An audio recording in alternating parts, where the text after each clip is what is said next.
നിങ്ങൾക്ക് ധൈര്യമുണ്ടോ? പൊതുവെ ധൈര്യം എന്നാൽ ഭയമില്ലാത്ത അവസ്ഥ എന്നാണ് എല്ലാവരും പറയാറ്. ഇതത്ര ശരിയല്ലാത്തൊരു ഡെഫിനിഷനാണ്. ധൈര്യം എന്നാൽ ഭയമില്ലാത്ത അവസ്ഥയല്ല. സത്യമാണ്, ഭയമില്ലാത്തൊരവസ്ഥയിലേക്ക് തീർച്ചയായിട്ടും എത്തിച്ചേരാൻ സാധിക്കും. പക്ഷെ ധൈര്യം എന്നാൽ ഭയമില്ലാത്ത അവസ്ഥയല്ല. അത് അറിയാത്ത ലോകത്തിലേക്ക് കാലെടുത്ത് വയ്ക്കാനുള്ള മാനസികാവസ്ഥയാണ്. ആ വെല്ലുവിളി സ്വീകരിക്കാനുള്ള മാനസികാവസ്ഥയാണ്. ഭയമുണ്ട്, തീർച്ചയായിട്ടും ഭയമുണ്ട്. പക്ഷെ മുന്നോട്ട് പോകാൻ തയ്യാറാണ്.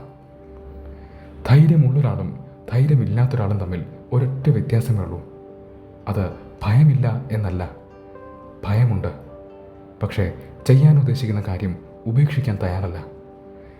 ഭയമുണ്ടെങ്കിലും അതിനെ സ്വീകരിക്കുന്നു, മുന്നോട്ട് പോകാൻ തയ്യാറാകുന്നു.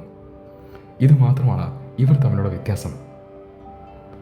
രസകരമായ കാര്യമെന്നാൽ ഇങ്ങനെ തന്നെ ഭയങ്ങളെയെല്ലാം ഓവർകം ചെയ്ത് ജീവിക്കുന്ന ഒരാൾക്ക് പതുക്കെ പതുക്കെ ഭയങ്ങളെല്ലാം അപ്രത്യക്ഷമാകുന്നു എന്നതാണ്. അവർക്ക് ഭയമില്ലാത്ത അവസ്ഥയിലേക്ക് പതുക്കെ പതുക്കെ എത്തിച്ചേരാൻ സാധിക്കുന്നു. ഇങ്ങനെയുള്ളവരുടെ ജീവിതം അത്ഭുതകരമാണ്. സത്യത്തിൽ ഇവർ മാത്രമേ ജീവിക്കുന്നുള്ളൂ, ഇവർ മാത്രമേ ജീവിതം ആസ്വദിക്കുന്നുള്ളൂ. ഉള്ളിലെ ഭയങ്ങൾ ഓരോന്നായി അപ്രത്യക്ഷമാവുമ്പോൾ ഒരാളുടെ മനസ്സിനും ബുദ്ധിക്കും കൂടുതൽ ശക്തി കൈവരിക്കാൻ സാധിക്കുന്നു. പിന്നെ ഇവർക്കൊരിക്കലും ജീവിതം ബോറിംഗ് ആണെന്ന് തോന്നില്ല.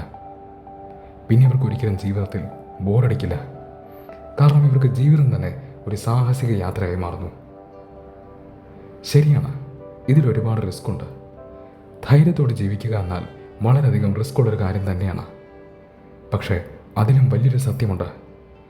റിസ്ക് എടുക്കുന്നവർക്ക് മാത്രമാണ് ജീവിതം എന്താണെന്ന് അനുഭവിക്കാൻ സാധിക്കുക.